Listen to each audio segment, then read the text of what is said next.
Bollywood versus the South Indian cinema industry, right? And I would want to know your thoughts on that. What is this obsession with Yes. throwing the versus label everywhere? Welcome, Makalai, to the TAT show. So I don't feel too comfortable advertising my own important, but broadly speaking, the truth is, I think there is a very important space that it does occupy. I think it serves as a bridge between those who make films and those who consume films. When you do it from an informed perspective, when you do it from a very sensitized place, People are trying to chase the 1,000 crore club. I don't think they have anything to do with how I appreciate or do not appreciate cinema. film. Correct. As a lover of cinema myself, I have consumed a lot of film criticism, which has made me see films in new light, which I can see has also improved cinema in the long term, right? If your life was a movie, what would the genre be? Dark comedy, maybe. We would want to know that what is the one thing about your job that nobody knows? What's your picture cast scene? That could take away. Hello everyone, welcome to the TAT show. Just a heads up, the opinion our guests share are their own and doesn't necessarily reflect ours, YouTube's or the entire film industry. We are not liable for any hot takes, spoilers, or if you quit your job to make a movie based on their advice. We believe in you, but maybe have a backup plan. Now that the lawyers are happy, let's get into it. Welcome Makalai to the TAT show. Today we are doing something different. We're not interviewing a director or a producer, but somebody whose voice matters the most in the Indian film ecosystem. The film critic. Yes, you guessed it right. Our guest today is a film critic. He's a writer, he's a commentator, an interviewer, and a very well-known voice of Tamil cinema, Sudhir Srinivasan sir. Hi, Welcome to our show, sir. Drop the sir, just Sudhir is fine. Thank you so much. No, but thank you so much for doing this. No, thank you for having me. Thank you. You've actually reviewed so many films, right? And you are the voice of Tamil cinema. You are also a writer. You're also somebody who has the knowledge of understanding the philosophical tone to things. Who exactly is Sudhir Srinivasan? Like, All of this. no, all but who's of the this man put behind together. him? Like, these are the I don't know if I've got terms, anything but- hidden behind all these roles that I play. Okay. I think even when you say that if I get emotions, if I get the philosophy of films, I think that's just an extension of who I am as a person, I think. I don't think I switch on a different form of myself when I'm thinking about films necessarily. Right. I mean, if you caught me at home and you were just sitting with me and watching a film, you would pretty much hear me saying pretty much the same things as I do on video. And the kind of conversations I have off screen aren't too dissimilar. Obviously, they'll be a bit more irreverent. I won't be watching my language too carefully. Right. But the ideas and some of the qualities that I exhibit when I am on video is pretty much who I am off it as well. I think. Maybe it's. I mean, it's the first time I've been put on a spot in terms of having to review myself, I guess. Maybe somebody else who knows me better could And point who do you think in. would that be? Like, who A knows lot you of better? people, my friends. And Amazing. Yeah. We would love to have a show with them then. You along with your friends. But having said that, so how do you feel that, a film critic's role is pivotal in the film ecosystem? Oh, for sure. I mean, I don't think it comes from a place of self-importance for me because it's very. You know how it can sound when a film critic says, "Oh yeah, my job is very crucial for the health of Right, films right. and all that." So I don't feel too comfortable advertising my own importance or the importance of the job that I do. But broadly speaking, the truth is, I think there is a very important space that it does occupy. I think what it can do, I think it serves as a bridge between those who make films and those who consume films. When you do it from an informed perspective, when you do it from a very sensitized place, Right. you can see that the people who make films also Right. get what you're trying to say, and you can see cinema on some level slightly changing to adapt to refined tastes as well, I think. Right. So yeah, I see it largely as a job that that serves two main utilities. One is to improve how we consume films, and two, how we create films as well, right? And if these two jobs are not there, then what are films for? True. Since, multiple videos across, you've done so many interviews and stuff. What was your breakthrough? Like, how did you start on the journey of film critic or being a writer? Like, walk us through your journey of where you are right now and how did you start? Wow, that's a really long and complex journey. I would love to know Do you that. have 3 hours? Yes, we do. We've booked this studio today. No, but in the interest of keeping things attractively short, Yep. I think I was always invested in stories. I think I was drawn to the idea of Since childhood? I think so. Yeah. Oh, amazing. Pretty much from the earliest I remember. No, I grew up listening to a lot of stories being told at home. Nice. People discussing the Ramayana, the Mahabharata constantly. Right. Grandmothers and grandfathers being very interested in the stories of that, just making passing jokes and references to that literature as well. And I think books served to be an important source of catharsis for me from when I was very young. It wasn't an easy childhood, but in that space, I think they were great. I felt very held and seen by stories largely. So I guess that's where the kinship began for me with stories. I remember I remember not really paying any attention to school classes and writing short stories while I was sitting there. And I don't think they were any good.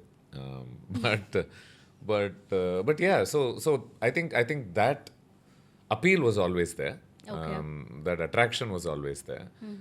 So from then on, life did take very strange turns. I graduated in physics for no reason. Okay. I always feel it's always from the science background that people come down and they're all into the film industry. Like, there's some relation to people working or being graduates, majorly engineers. I've seen so many good directors. Yeah, who that's are because also we have a lot of engineers in our country, and invariably, obviously, some of them need to come into cinema as well, right? Right. But yeah, it was graduation for graduation's sake, I think. But once I landed a job in journalism, Right. even then I didn't know that films were going to become the centerpiece of my eventual career. I was definitely drawn to films because storytelling naturally lent itself there. But I was also interested in other forms of reporting in the early stages of my career. I saw stories everywhere, I think. I was happy to talk to other kinds of artists. I was happy to talk to athletes. I was happy to talk to, I think, some local politicians. I think I covered crime for a while. Oh, and it felt like, interesting. and I think there were stories everywhere in all these spaces. Yeah, which is I Right, absolutely and I agree with approached that. it from the point of view always of I wasn't too interested in very cold reporting. That never held any appeal for me personally.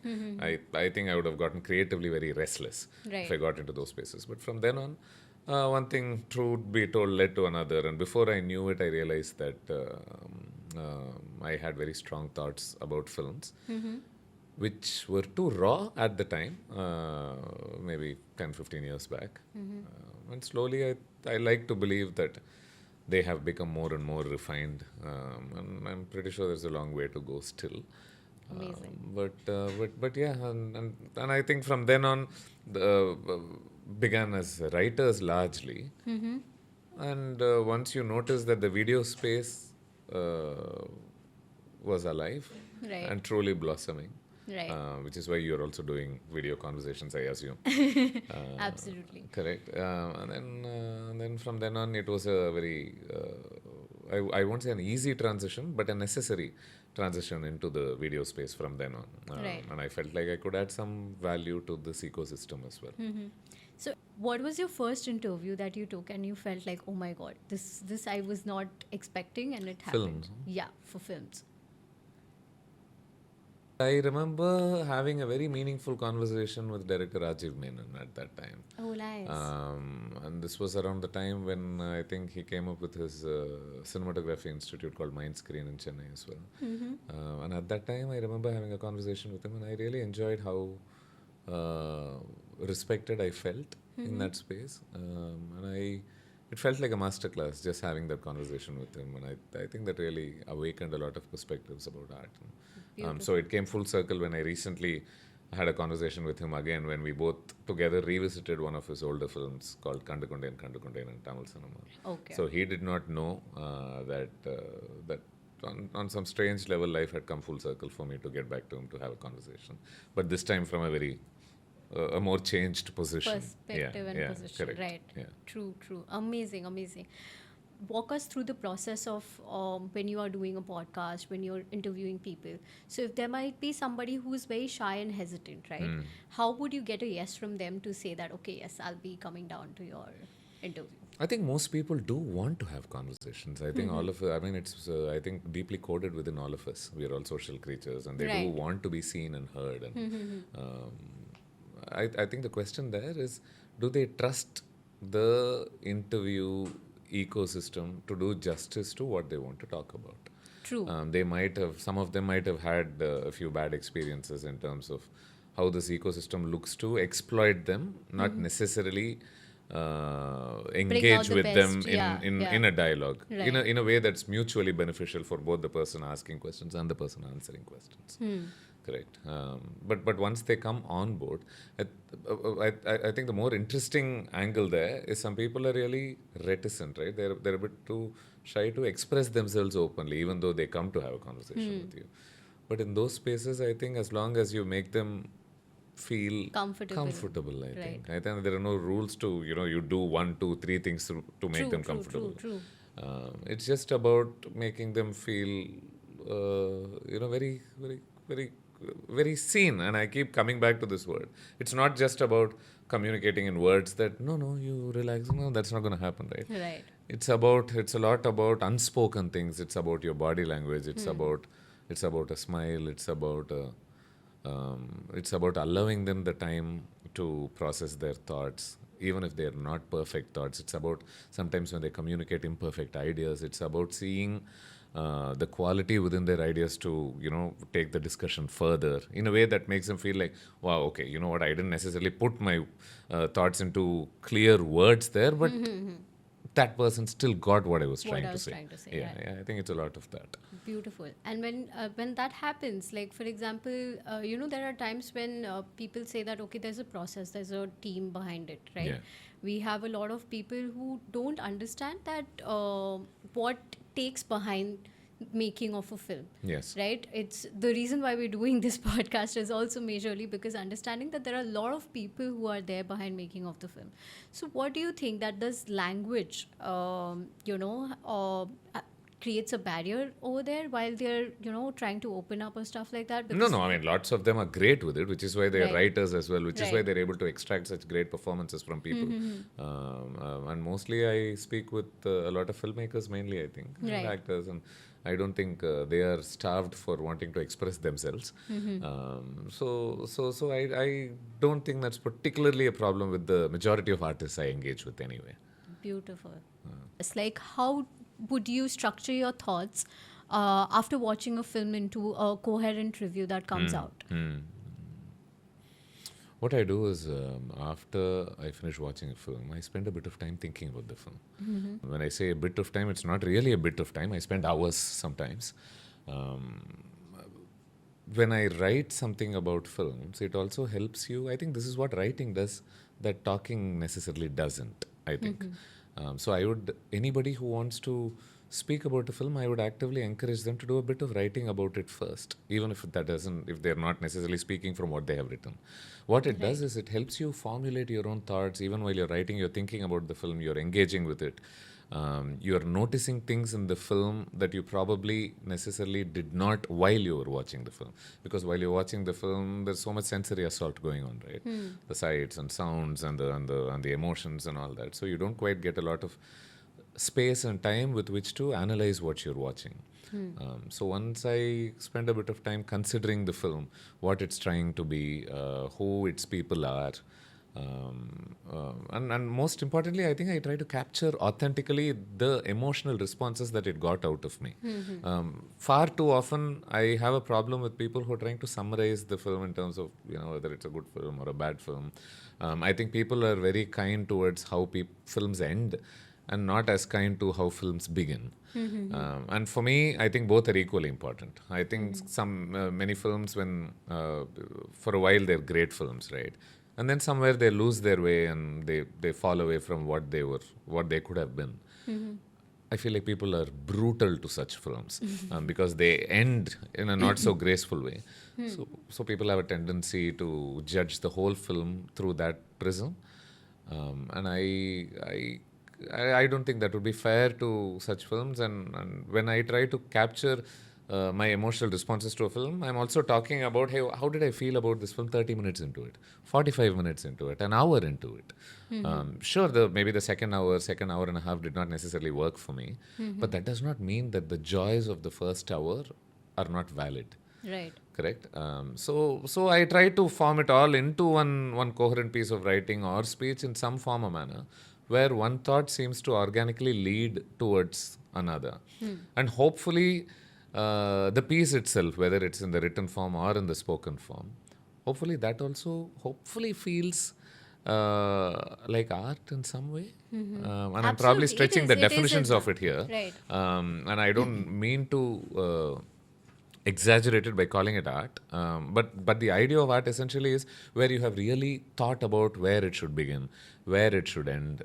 Does it flow seamlessly from one idea to another? And this is what artists do, right?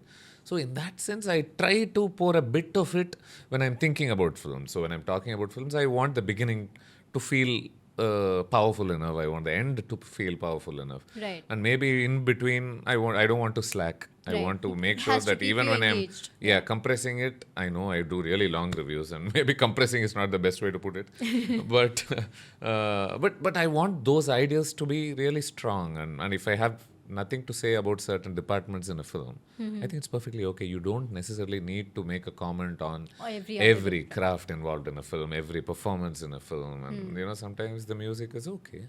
There's nothing to say about it, so it's perfectly all right not to say anything about it, I think. Beautiful. So, Right. yeah. Right. But as you just mentioned, right, like there have been times wherein we see that, the first half of the film is really amazing, but sometimes the second half is not up to the mark and stuff like that. And I've also majorly seen that. Do you think that this happens majorly while people are trying to chase the 1,000 crore club to hit that mark and stuff, that the writing somewhere down the line has been, missed out or not paying much attention towards it? The truth is, I don't much care for those numbers. I don't think they have anything to do with how I appreciate or do not appreciate A cinema. film. Correct. So I mostly you'll never find me really engaging with such conversation usually. Right? You have a lot of people having social media battles about it. Yeah, true. The film from my industry did it, the film from your industry did not do it, and I'm like, ultimately, how does it affect you? How does it? Maybe it's good for the ecosystem, and maybe the stakeholders should worry about all those things. But as a viewer, as somebody who likes to submit himself to films, I find that some of the greatest joys I've had watching films are films that don't even come close to such numbers. Right. That are not even meant to do such numbers. Right. But I do think that if your objectives are very superficial, and I do think of these numbers as slightly superficial, then there is a good chance that your film could also become superficial, I think. True.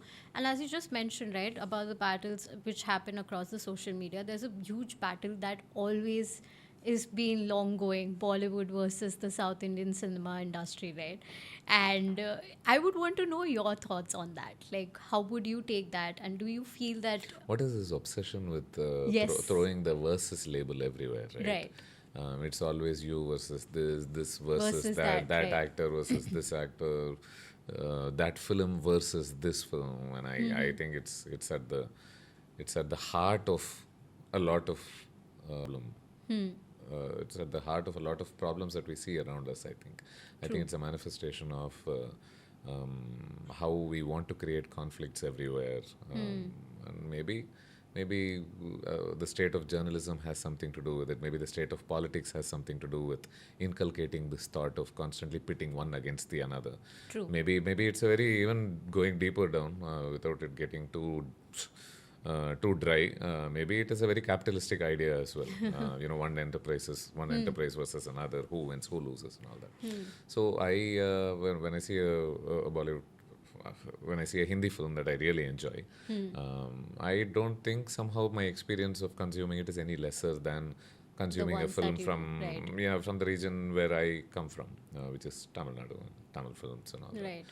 So yes, that's how I see it. Even when I see a Parasite, which is Which is a a Korean beautiful film, right. and if it really works for me, or when I see a Pan's Labyrinth, Right. which is Spanish if I'm not wrong. Yeah. My enjoyment of consuming all of this is not somehow lesser than the other. Got it. So I don't see this as being a versus battle.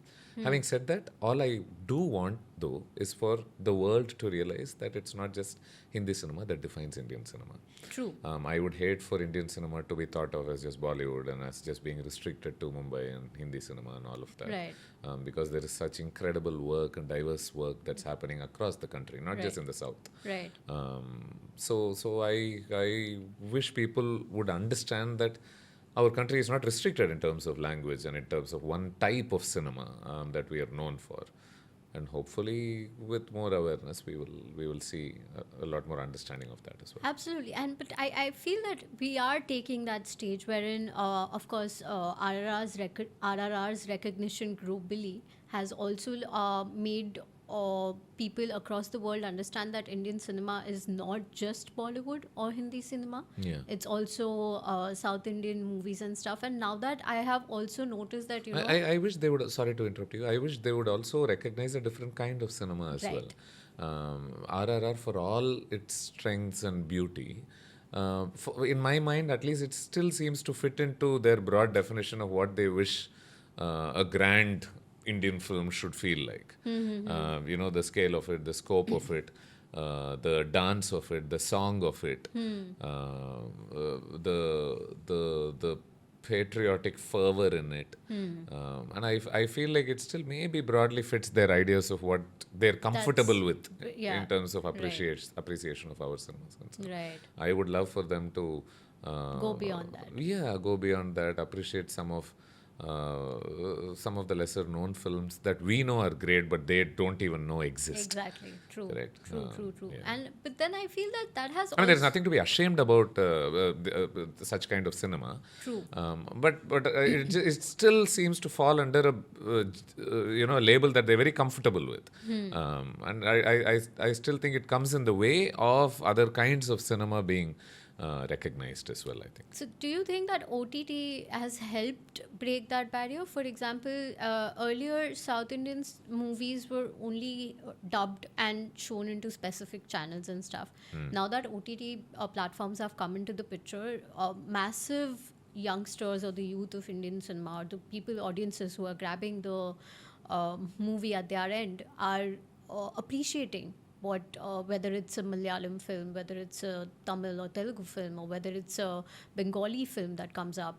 So how do you think that OTT has helped, or is it not? I think it gives films a second chance. And therein, for me, lies its foremost utility.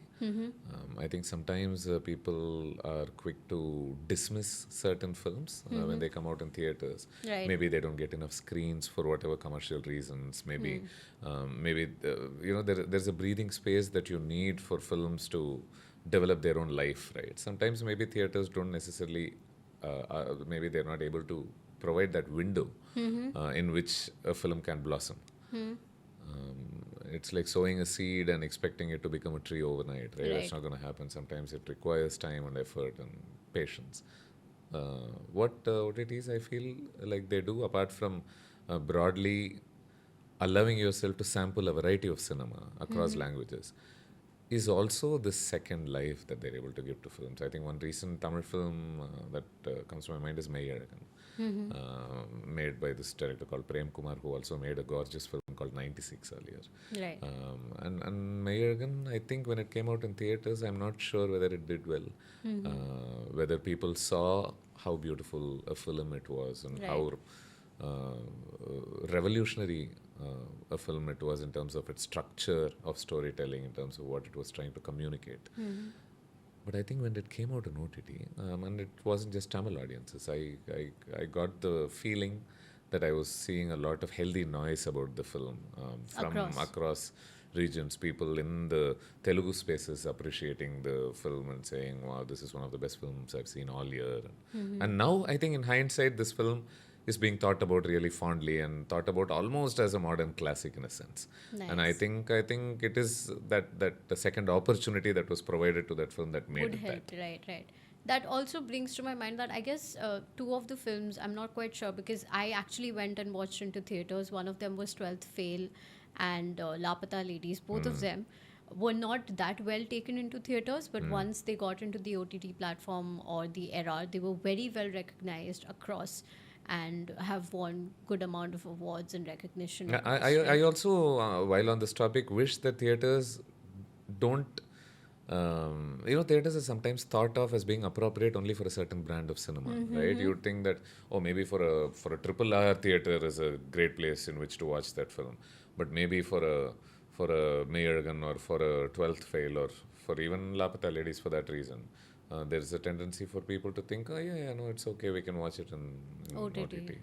But I think the beauty of those films are also enhanced in the bigger screen. I think the beauty of everything is enhanced in the bigger screen in a theater.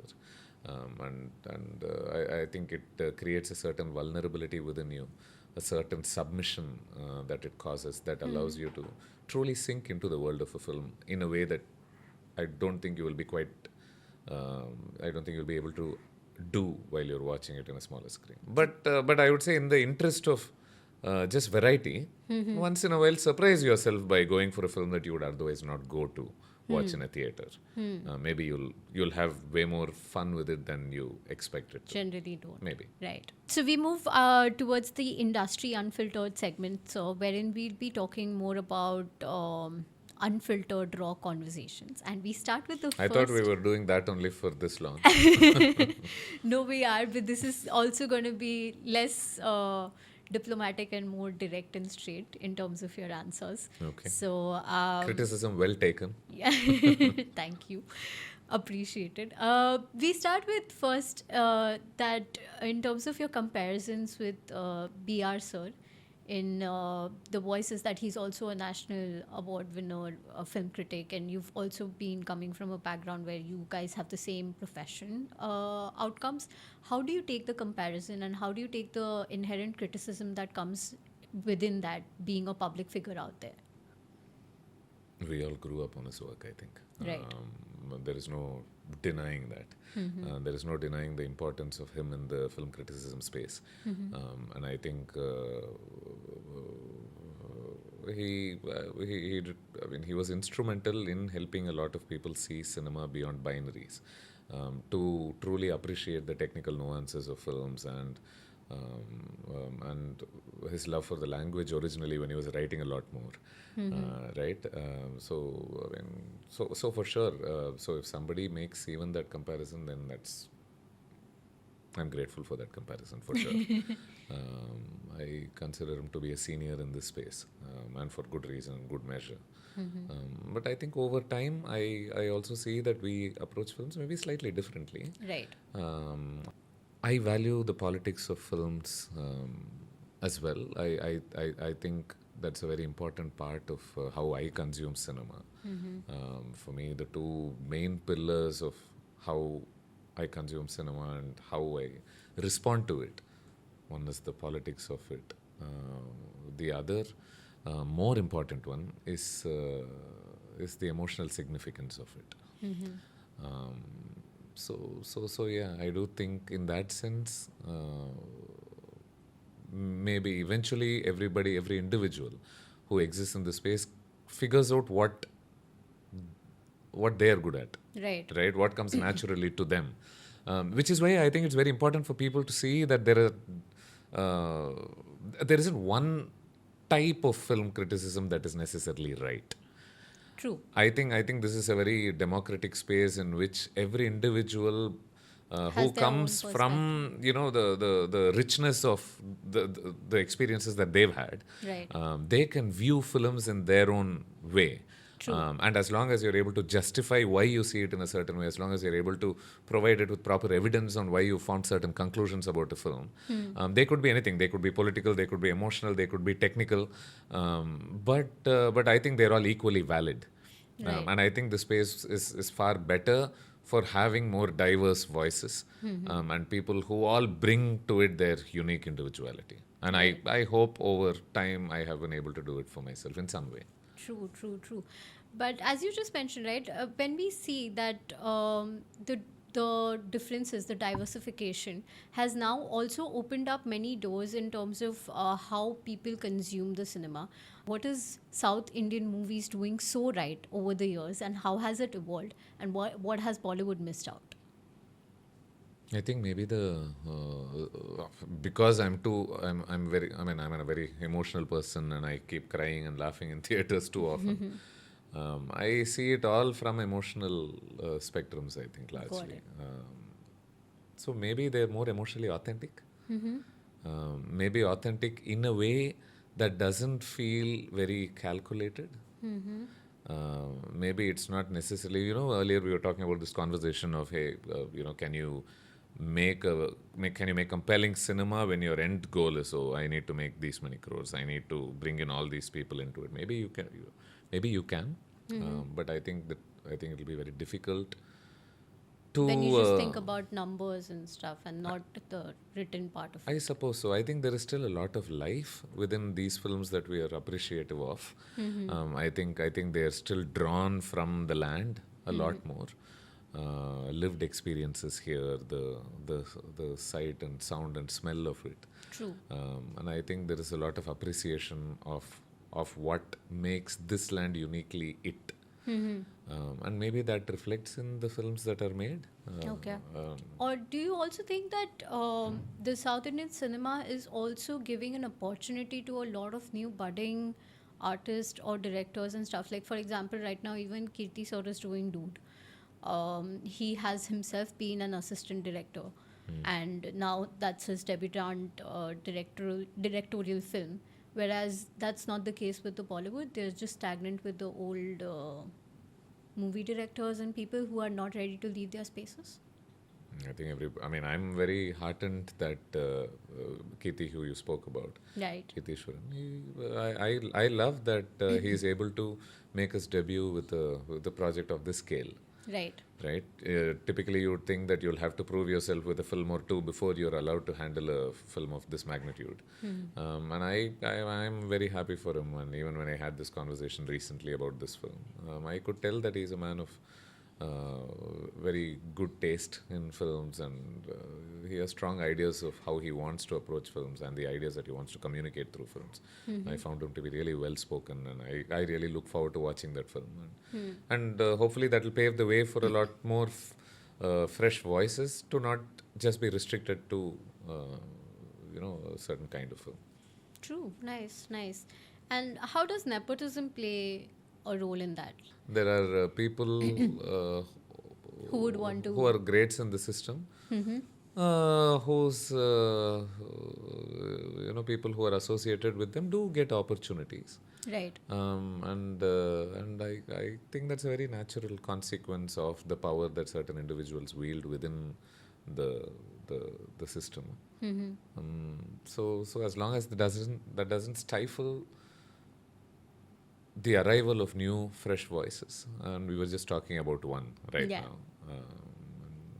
As long as that doesn't do it, then I don't really have an issue. So we start with the rapid fire round, okay? And the first question is the recent Tamil film that you feel was a technical masterclass.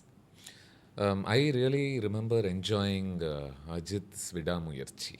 This film came out, I think, in Jan, if I'm not wrong. And I'm not sure it quite got its due for how technically, for me, in a lot of spaces, it was quite breathtaking in terms of how the the land was shot, how it became a huge character within the film, how certain, I remember one specific stunt sequence within the confines of a four-wheeler vehicle that happens inside of it, how that was shot. And I remember, just remembering that film brings a lot of unforgettable imagery for me. So I remember, yeah, really enjoying how it was I'm going to watch it crafted after for sure. this interview for sure. Cool. Next question is one underrated international film that you would suggest to the audience that's a must watch. Must watch it. I remember, I mean, many years back, one Australian film called Babadook, horror film. And today, at least in Indian cinema, horror has come to stand for a specific type of cinema. Yeah, right. Right. A lot of and horror comedy has become a genre unto itself. Ghosts have become very funny. Yep. Absolutely. Yeah, to the point that if we see a ghost today, we might be encouraged to make jokes with it, not really feel too scared Rather about than it. getting scared. Yeah. Right. But this film operates in very psychological spaces. It talks about grief, and it talks about. I mean, there is a supernatural element to it as well. But the true fright is not necessarily in the supernatural element. It is within ourselves. It is not about what is, outside of you. So I remember absolutely loving the atmosphere of the film, and I would definitely encourage anybody who hasn't seen that film to give it a watch for sure. Great. Yeah. Absolutely. Another film that I always think of as a classic in the horror genre is a film called Hereditary. Okay. Ari Aster's film, and I think for some strange reason it's an extremely disturbing film, but I keep revisiting it. I must be really masochistic, I guess. Yeah. Got it. Great. Coming from the background of being a writer as well, what would be your top 3 book recommendations to our audience? The number one for a long time has always been Victor Hugo's Les Miserables. It's a film. What am I saying? Film. It's a book. The unabridged version of the book is about 1,200, 1,300 pages, if I'm not wrong. And I remember reading it in my 20s first, and I absolutely fell in love with it. The empathy in it, the understanding of humanity in it, the understanding of French Revolution in it, and how it tends to. And the different. Once you've read the book, it feels like you can understand life and society in a way that you did not before you read the book. Beautiful. Right? It's very strange because it was written for a different audience. It was written for a different time, and yet the greatness of such books is that it continues to serve society. It continues to serve the curious mind. So I remember that book for sure. I think number 2 probably would be Dostoevsky's Crime and Punishment. This is another book that profoundly That's on influenced. my list to read next. Oh, yeah? Actually, yeah. I am jealous of you. Oh, nice. Great book, lots Yeah. of great drama. Again, great with the psychological spaces. Right. Talking about the effects of crime on psyche, and why crime is even done in the first place, and explores class and spirituality and all of those angles. I actually read just a summary review of it, that's what attracted me the most to actually go out and read it. And that's the reason why I said it's in my list to read next. Yes, maybe number 3, lots of worthy contenders, but in my mind right now, maybe because I had a conversation about this book with somebody, maybe Albert Camus' The Stranger. Very short book in comparison with these two, definitely. But even if it's not a big book, the thoughts are huge within it. Talks about existential angst. Talks about being just like the title talks about what it feels like, and all of us have felt it at some point of time, right? When we feel like strangers in our environment, when we feel like we don't really belong when it there, feels right. like society is punishing us for not being one of them. And for all of them, not necessarily a comforting book, but for sure it tells them that they're not alone, I think. Beautiful, beautiful. And coming from somebody who is just introduced recently to the South Indian cinema, what would be like, for example, people who are exploring, what would be your top 3 movie recommendations? I know when you said that, you can Painful. go ahead and give 5, 10, I don't mind. But top movie recommendations for somebody who's trying to explore the South Indian cinema.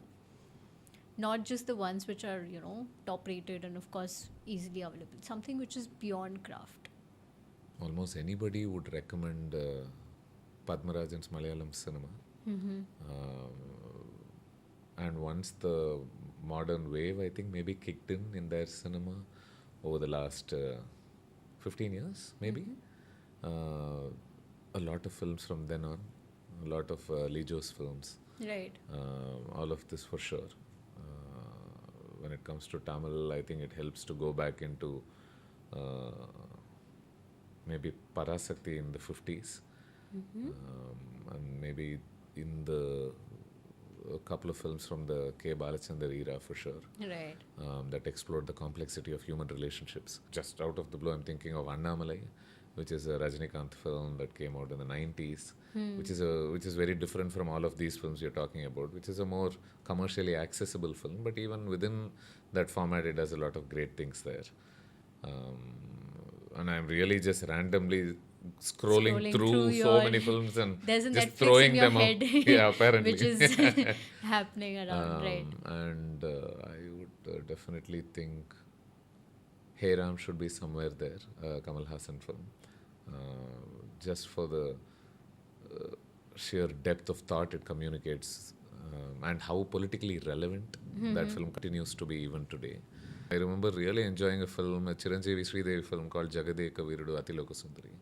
I would take some time to digest that name. But yeah. I remember being absolutely entranced, enchanted by Sridevi's performance in that film, and the songs, if I'm not wrong, are from Ilayaraja sir. Oh, I nice. think they were such great songs in the film. Beautiful. I don't know, this could keep going on for a long time. Great. What would your, since we got into songs, like what would your be like? I wanted to know, this was a question not from the rapid fire, but I remember really enjoying Premam a lot. For sure. We were just talking about it while coming to the studio, that's one of a good Malayalam movies as well. Oh, for sure. Yeah, Right. very accessible also. It's Yeah. not one of... Non-accessible movies, but yeah, true. Correct. Good. Yeah, so coming back to the question, like again, this is not a rapid fire question, but Sorry, I'm still not moving on from your question, I think. And for one- sure, the one modern more? wave of Tamil cinema, for sure. You need to watch some Paranjit or Mari Selvaraj film for sure, because it's really ushered in Mari a Selvaraj different sir kind was of someone cinema. who we are trying to reach out to for the interview. We're still in the process. All the very best with it. Thank you so much. And if you're watching this, or by any chance, if you know Sudhir sir, then please, I had a conversation with him just last evening. please. Going back to the question, which is again not the rapid fire question. When you mentioned about music, right?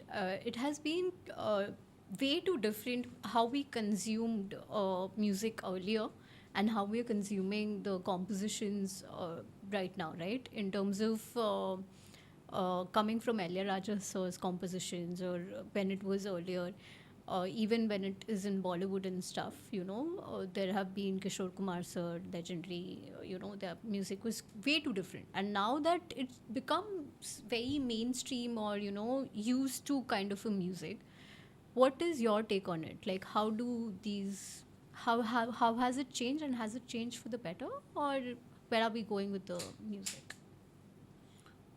Can I suggest that we? I'm so sorry. Can I suggest that we include Ega also in that list of films? I think I'm we're not still going to in move that on from there. Yeah. Okay, right. Rajamouli's Ega. Okay. Right? Nani in Tamil.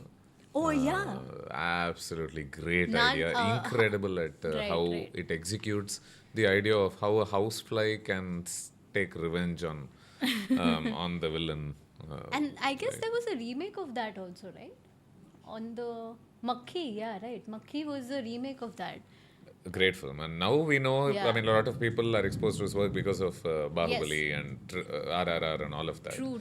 But Nani really shows you what he can do, And even without a big hero at the center of things. And he's saying, just give me a housefly and I can make a big hero out of that insect. When you said that, it also reminds me that And it also, I'm so sorry, it also allows you to understand the sensibilities of a type of South cinema. I think if it can be broadly categorized under that label, I don't think it can Could be. you repeat the name again, because in case if we might have missed out? Iga Iga. Okay, great.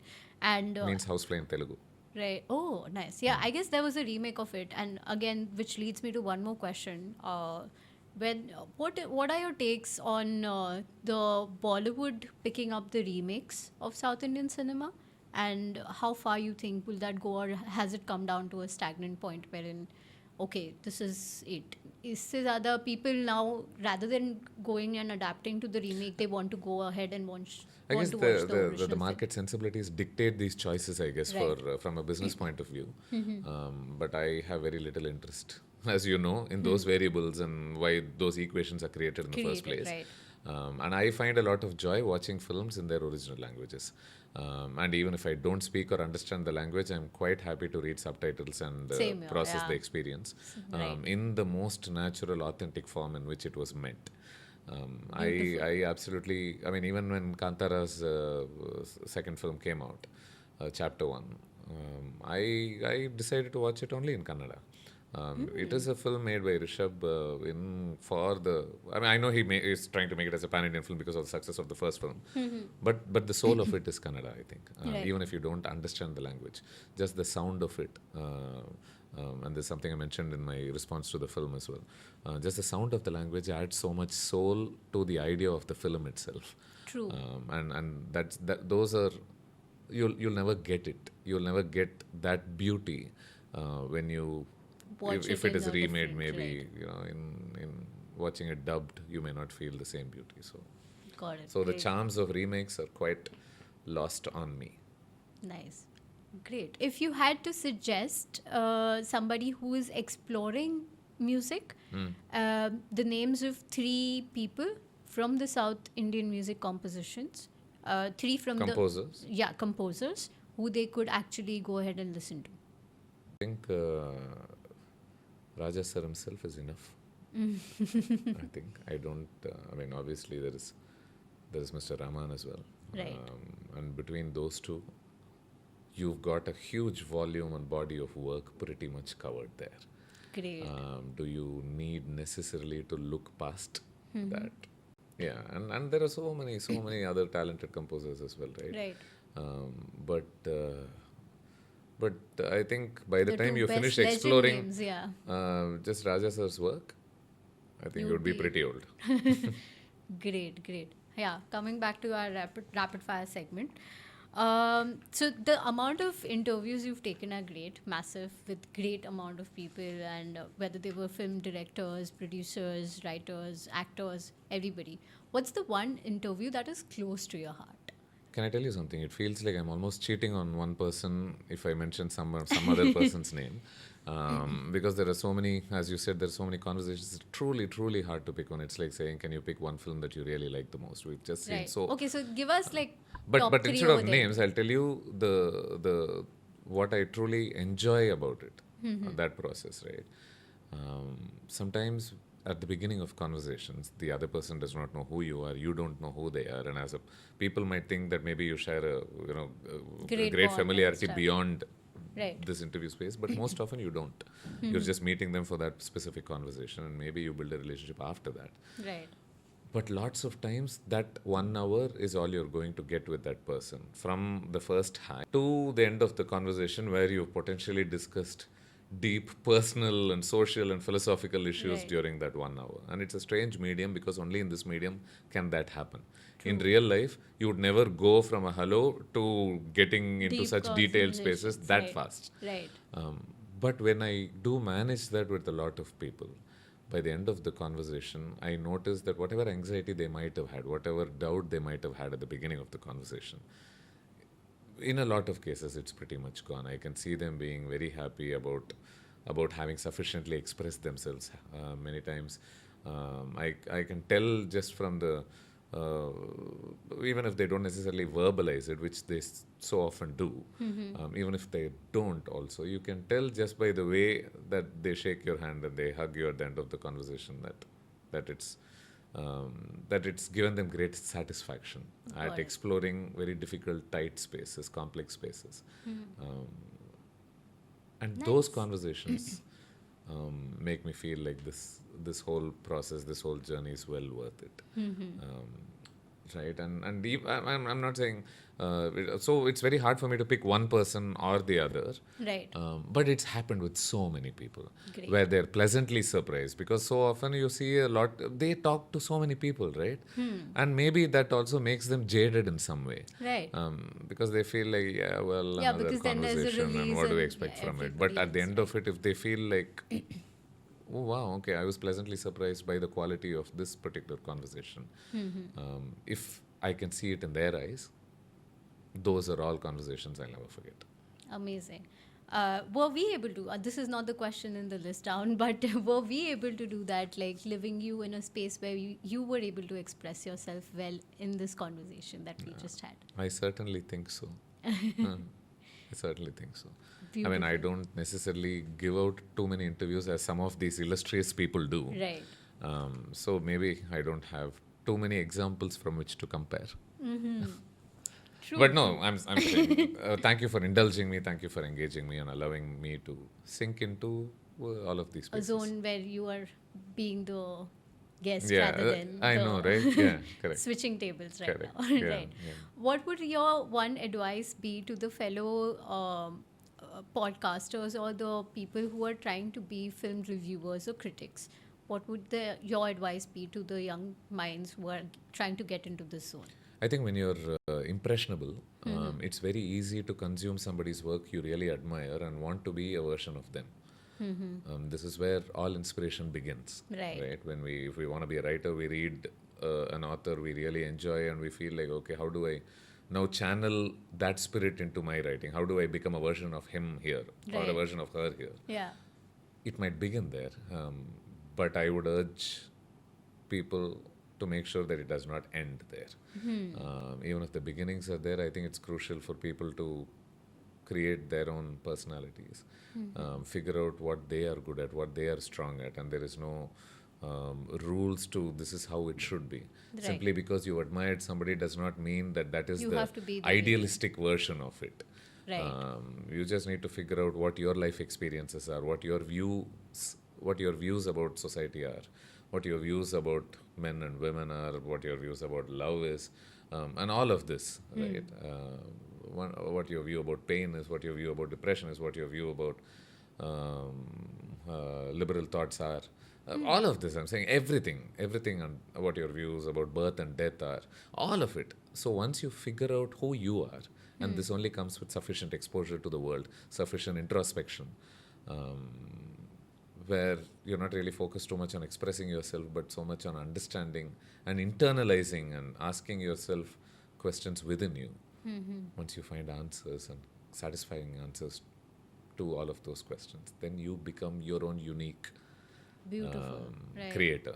Right. And I would just encourage them to find who they are within so they can become their version of a very, very unique creator in whatever they do.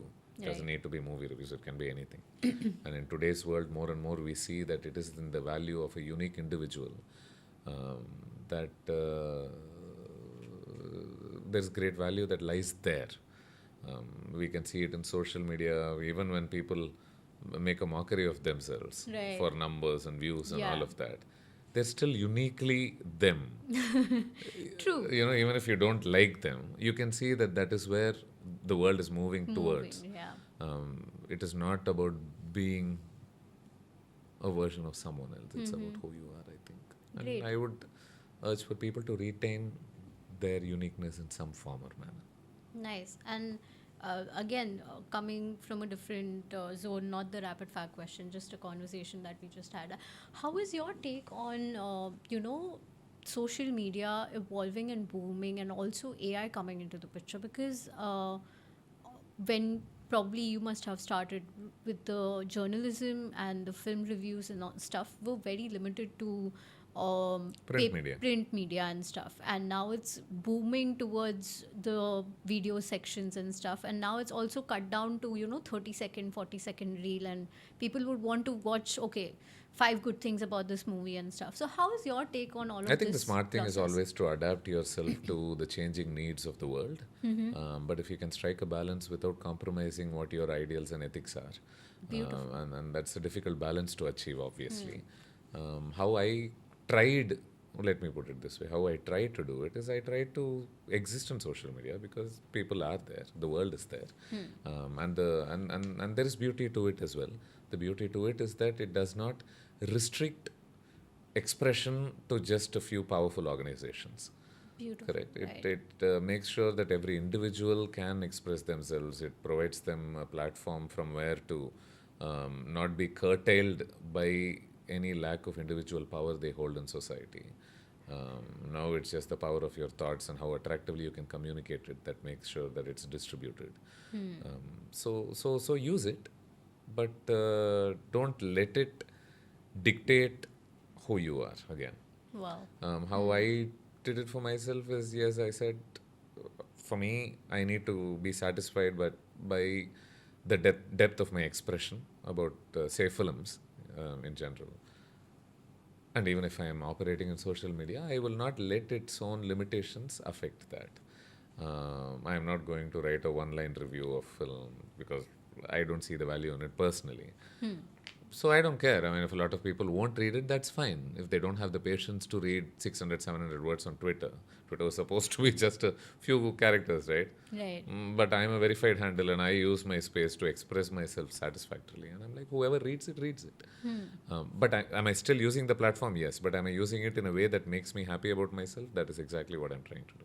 Beautiful. So right. I would say this is how you probably, this, this has worked for me. That's how I should put it. Nice. What is the one movie that you are awaiting to watch? Why one? Okay, 3, 5, 10, whatever. Feel free. But the movie that you're waiting to watch. Which language? Any. And then I might come down to another question which just popped my mind. I'm sorry, I'm not following the script. Don't kill me. Let's just stick to one film for now. And it's probably because I had a conversation with Mari Silveraj last evening that I'm quite excited about watching his next film, which is Bison. Oh, yeah, right. So it's stars Dhruv and I think he's a very unique, powerful voice. Oh, is it? And I love that even after he scaled up, he still did a film called Vare, which was his most recent film. And I like that he cast children in it, and they are the protagonists in that film. And the soul of his cinema was very much in full display in that film. Yeah. So I enjoy that he's able to retain his uniqueness and the powerful voice that we know he stands for. So I hope to see what form it has taken in his upcoming film. And right now, that film is on my mind. And that is not to say that is the only one, but since it's supposed to be. Otherwise, it becomes too broad a question. No worries. We're okay with that. If your life was a movie, what would the title be? And what would the genre be of that movie? I have no idea what the title would be. Really, I will let people figure that out. Yeah, correct. Let the market situation dictate it. Okay. Let them come up with a title that sells the film better. But what would the genre be then? Dark comedy, maybe. I had that thought in my mind. It might come out to be a horror comedy. Okay. Not horror for sure, but maybe in a space where a lot of difficult situations and suffering and all of that is captured, but not in a way that's designed to evoke sorrow. Hopefully, in a way that is designed to evoke a sort of bittersweet emotion about it. How do you maybe it can create a bit of humor about it. How do you process pain in life? I let it wash through me. Go inside me and get out of me, I guess. I try not to resist it. I think far too often we are too careful to avoid pain. We act like that is an undesirable event. And that stops us from appreciating the other side of life as well. If you seek only pleasure, then the appeal of pleasure fades very quickly, I think. I think it Right. takes both, takes one to add value to the other. And for me, anyway, I think after substantial introspection about these spaces, I have come to a space where if you're feeling hurt about something, someone, some development, process it, let it go in you, and you will find that your body and mind is incredibly resilient as long as you're not dwelling on it constantly. Let it go in you, get out. Got it. Don't restrict yourself to a very cramped, claustrophobic space and just curtail yourself to thoughts about this pain that you're going through. Go out, process it, and you will see how quickly it disappears. Beautifully said. Yeah. If you had to tell, because I've been seeing, like, as we just said, social media coming into the picture, and we had this conversation earlier, like the No, without getting very specific about the nuances of technology and all of it. what is your way of living life, and what is your advice to people? See, I am an atheist, so I definitely don't believe that we are going to be given multiple options to. I don't think we'll get multiple attempts at life. Right. I think we got this one without choice, and we are in it whether we like it or not. So try not to feel too restricted by anyone or anything. You get one attempt at it, right? Right. So go for it. Go for it in whatever manner that offers you deep satisfaction. Want to pursue something, pursue it. Want to express something to someone. You think there's something beautiful about them, do not hesitate. Just express it. Want to randomly shift locations for no reason, do it. I think far too often too many people live lives of regret and remorse at the things that they did not do. Right. And when you go with the feeling of knowing that you did everything that you felt like you wanted to do. So we delve into the Reddit segment that you recently did, and the AMA question answer kind of a thing. And there were good amount of questions that you answered, but there were a few which we and our team reached out and found. You investigated and found some that I didn't answer. Yes, and we would want to ask you those questions from By those all specific users. I hope there's a reason. Let's see. Okay, let's go with it. Let's go. No, please go ahead. No. I was just going to say, if I had left those questions unanswered, was there a reason why I left them unanswered? Did you pick them, and now are you going to No. invite me into We- trouble? Let's. Definitely not. So the first question comes from the user called Good Place 5678. If you're seeing this, since you review Tamil films, can you give me a list of your recently enjoyed Hollywood films, and could you also review them in a shorter format at least in future? They want me to review English films in the future as well. Yes. Feedback well taken. Yes. As in when I do come up, as in when I do enjoy some film, I'll make sure I keep that in mind.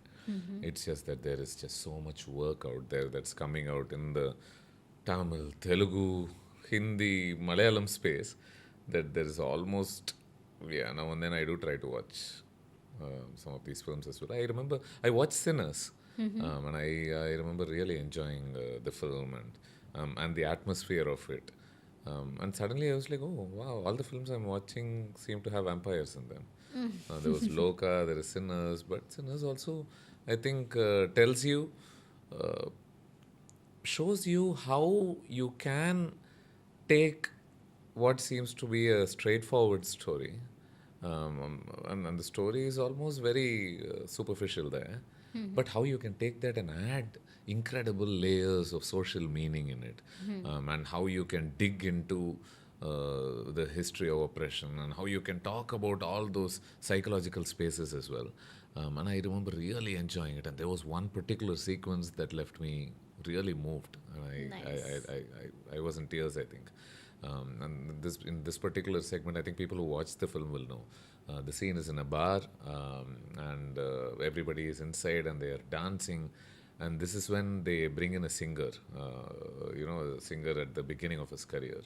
And this black boy begins singing. And it's a gorgeous voice, and the song and the music suddenly fuses the past, present, and the future into one magnificent cinematic spectacle almost. I think anybody who's watched those few minutes of that film will never forget those portions. And I was just supposed to mention one film, I think. So they wanted me to review English films, right? And I Yes. almost ended up doing a bit of it now. Yes, you Yeah. have it right there. Beautiful. Next question comes from you subject letter review user who says that now a lot of us here love your interviews and reviews. Thank you. But whose interviews and reviews do you enjoy? Do you watch any podcasts?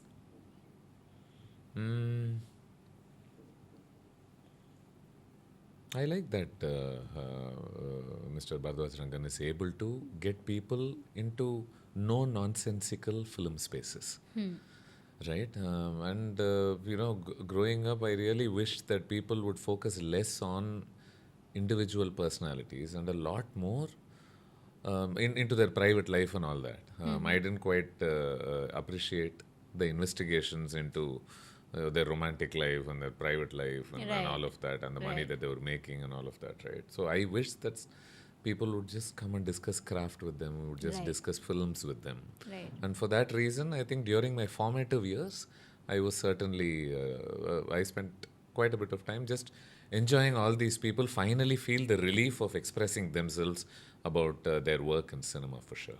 Nice. Next is from Rodeo Stampede user who says that if you were to direct a film, who would you cast as the main lead? I mean, the boring answer to that question is it really depends on the film, and I am involved in screenwriting as well in some capacity right now. Beautiful. But I don't know the kind of stories I might end up participating in or creating, and I don't know what shapes they might take in the form of feature films. But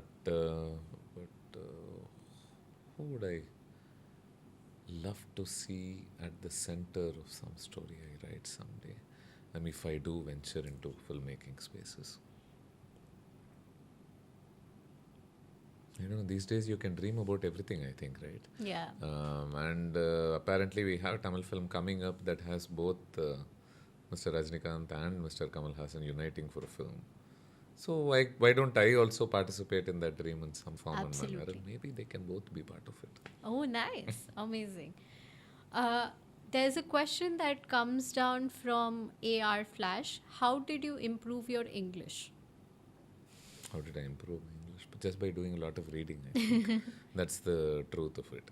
I studied in some really shady schools, so I don't think they did much to improve School my did not help at vocabulary. all. It did not, and my college certainly did not.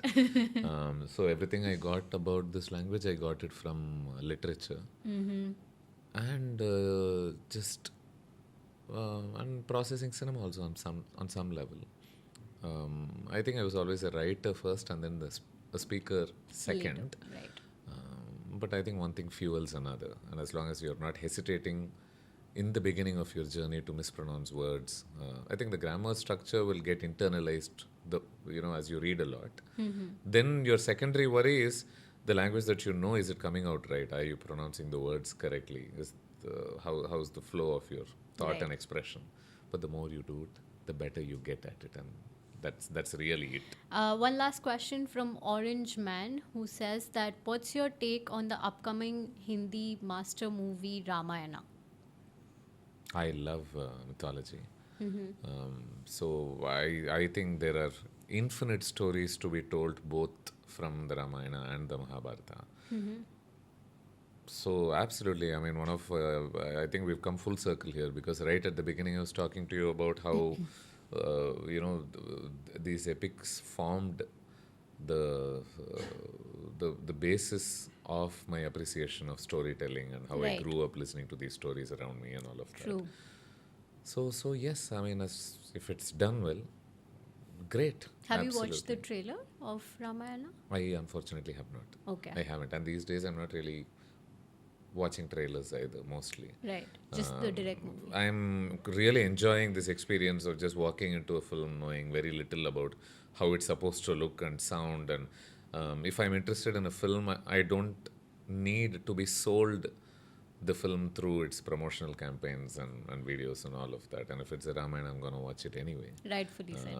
So for sure, I think there is great value to these stories, even leaving aside the whole religion angle and the whole God angle and all of that. For me, the pleasure of consuming mythology, these epics, is not necessarily in constraining them to a singular form of belief or to say this is the only way in which they should be consumed and interpreted. I think the beauty of these epics is that sometimes you listen to small stories, right, that can be interpreted in several ways. It feels like, oh, maybe this character is a symbol for this, and maybe what is the ethical and moral ramification of some of these choices that these characters Right. made? And Does that make Mahabharata is a them great heroes? Does it example, make them right? villains? Like, what is this? And I love that it opens yourself up to conversations about life and philosophy and all of that. And I hope that when these films are made, they are able to capture that complex quality that they inherently have. My only fear, usually, when somebody makes stories out of these epics, is that they hopefully will not simplify it to a very basic line of what they think the story is, and I hope they can capture the dynamics of what it can be in our mind. Great. Awesome. So tell me about a superstar casting in a movie which his role or his performance felt very believable or authentic to the audience. I'm sure there are many examples. I'm not sure whether it was realistic. I think when you cast superstars, you cast them for charisma, you cast them Right. for a larger than life feeling that they can create within that story, within that film, right? I don't think you do it for realism necessarily. But off the top of my head, a recent example that comes to me is the Telugu film Kalki, in which Mr. Kamal Hassan plays a role. Not a particularly significant role, Right. but you can just see the power of that man's performance, even in these small, tiny spaces that he exists within that film. And it really gives you a feeling of what he can become in the universe of that of those films, um, as, as future films get made Right. in that story as well. And what's your take on the films that talk more in terms of relatabilism to the common public? How do you mean? So, for example, if you see the movie Pradeep Ranganathan sir's movie Dragon, that was well versed and audience responded very well to that as well. And he's been shown very relatable in the entire movie that, okay, this is something which can happen to me as well. That the common masses relate to it. So, what's your take on I think such that is his movies? strength. And I think as an actor, he's extremely aware of what his strengths and limitations are. And he's making the most of it. And I'm very happy for his success. He's really capturing the feeling of, when somebody watches me in a film, they should feel represented by me in a Right. film. And I think that's working out for him. And that's why I think the stories that he does also captures that quality of what you put as being very relatable. Right. And I think for any successful film or a successful story, on some level, it needs to be relatable, not necessarily in a very literal way. They don't need to look like you. They don't need to go through the same things that you do. But as long as their suffering is universal in some way, or their pleasure and pain is universal in some way, their emotions are universal in some way, that makes you, on some level, attach it to yourself as well. Not necessarily in a very direct correlational way. But as long as you're able to do that, then that is also relatable in a way, right? Because too often we use the word relatable and we restrict it to mean only one thing, and we say, oh, he looks like a normal man, and oh, Right. the how he walks and talks is exactly like that. And I don't see the word relatable existing only in such spaces. True. Nice. Great. Our next question is, would you like to act or direct in future? Sure. Is that an either or? Either or both? Both. Beautiful. Absolutely. Yeah. Never say never, right? Right. And again, this goes back to what you were asking me about how to live life and all of that. It's as Eminem put it, it's one shot, one opportunity, right? So any doors that open, I'm happy to walk through those doors. Only because success, failure, all of that, if leave it aside. The more new things you do in life, the more newer parts of yourself you end up discovering. Right. And the newer doors open up within you to understand yourself better, I think. And I think every new thing that you do widens your personality that much more. So for that reason alone, if nothing else. Do you think that the visual grandeur of a film is dependent on heavy VFX, or it can be achieved by other means? No matter how visually magnificent a film looks, Right. you will quickly uh, be immune to its charms if it's not backed by authentic emotion. Right. If it's not backed by the core principles of storytelling being followed. Sometimes you see films that don't look great necessarily, that technically may not be great, but that still work, Right. right? And I think storytelling, Plays a if major it's soulful and if there is genuine heart in a film, even if it's not particularly well made, even if the VFX is shoddy and all of that, the emotion can still come through and the film will still work. But for all your technical finesse, for all the incredible VFX work you put into a film, if the basic tenets of storytelling don't work, then Yeah. then it really means Right. little. I hope that's what you're looking Yeah, for. that was the question. Great. And I was actually about to ask you very directly in terms of this question when we saw a movie called Brahmastra, Right. which is visually very. The Ranbir film. Yeah, the Ranbir film, which is visually very magnificent in terms of the VFX amount, but when it comes down to the storytelling part of it, a lot of people felt disconnected See, out that's the there. thing, right? With VFX, you will appreciate it the first time around, second time around, but you very quickly get used to the quality of it. Right. The novelty of it wears off very quickly.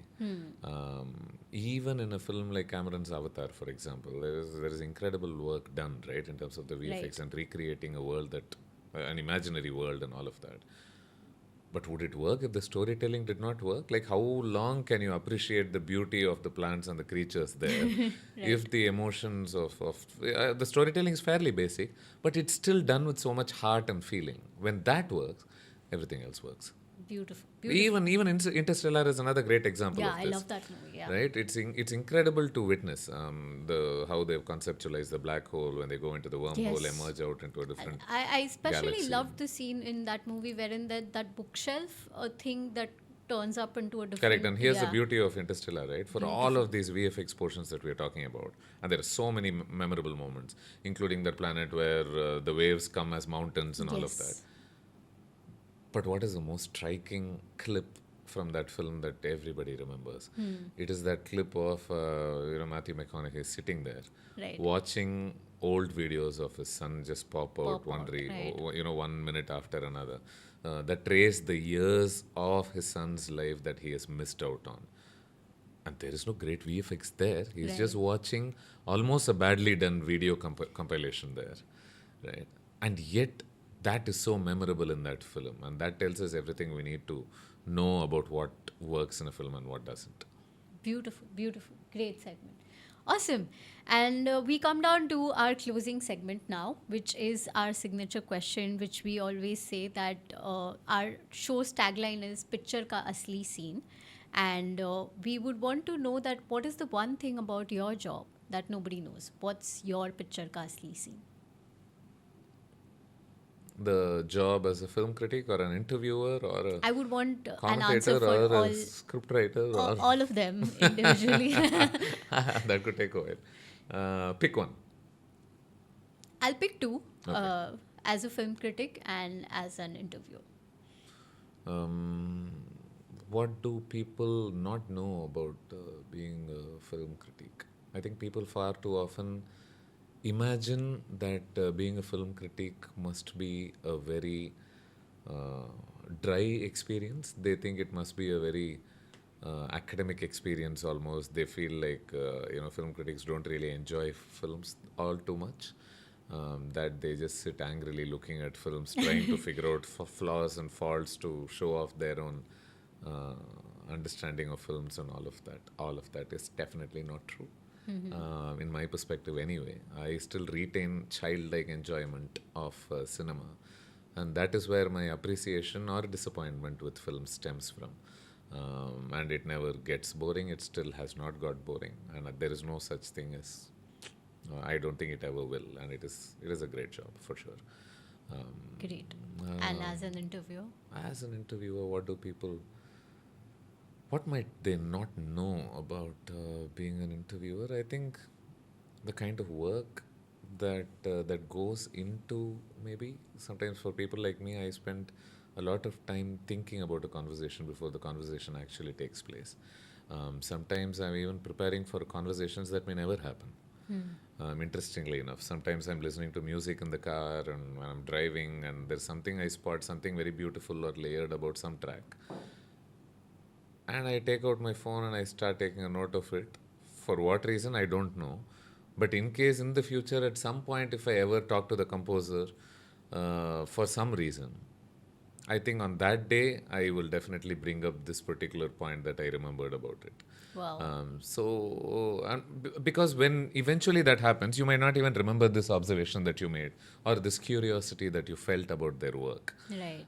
So it is a permanent, constant job in your mind all the time. I think this innate curiosity to have conversations, and I derive great satisfaction out of having long conversations with people for sure. Amazing. And that is where this comes from for sure. So they may not know. They may think that maybe something gets scheduled and people just go there with a few basic ideas of what they want to ask and they just wing it. But in my case, anyway, that's not true. True, true, true. Amazing. Thank you so much for doing this. And apologies in case if there was any segment or anything that felt that we went beyond No, no, no. or I anything don't as think such. so. I don't think so. But thank you so much for having me. This has been a very long conversation, I think. I thank you and your team for being patient enough to capture it, and I will It let has you indeed been decide long, what but to do with it. right, it has indeed been long, but it has been very interesting, and I could go on. Trust me, there are so many more questions that we have, but yes, of course, we have the time constraint, and we would not want to spend your entire day with us. But maybe in future, some For other sure, time, for for sure. sure. Hi, my name is Sudhir Srinivasan. In case you don't know who I am, I review films, I interview people associated with films largely, and I do a few other things. All of which, in detail, I've had a conversation on the TAT show. Vruti here was kind enough to engage with me on all of these many personal spaces, and I hope you enjoy this conversation. If you do, then I am encouraged to ask you to like, share, and subscribe to this channel for many other similar conversations. Thank you so much.